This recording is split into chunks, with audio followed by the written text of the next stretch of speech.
تجاوزات کے خلاف بڑے پیمانے پر آپریشن جاری ہے۔ شہر کی متعدد بڑی مارکیٹوں اور شاہراہوں سے تجاوزات کا خاتمہ کر دیا گیا تو بیشتر ہینیوز آپریشن کے منتظر ہیں۔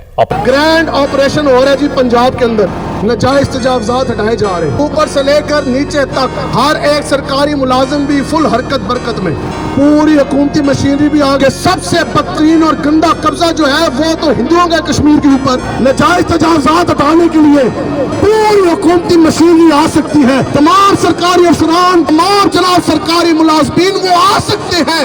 گرینڈ آپریشن ہو رہا تو میں کیا بتاؤ جی، کشمیر میں جا کے ہندوؤں کے خلاف گرینڈ آپریشن کس نے کرنا ہے؟ اسی کہتے ہیں چلو کشمیر چلیے، اعلان کرو جہاد دا، قسم بخدا تسی چلو، جھنڈا سانو پکڑا دینا، جھنڈا میں تہاڈا انج کر کے رکھنا ہے، بعد وچ میں مریا تو میری مٹھی بھی تسی کھولن لگیا دور لانا ہے، فوجاں تہاڈے کول، اسلحہ تہاڈے کول، جہاز تہاڈے کول، لیکن ساڈی گل تے سنو نا، اے شہر اگے میں واپس نہیں آنی۔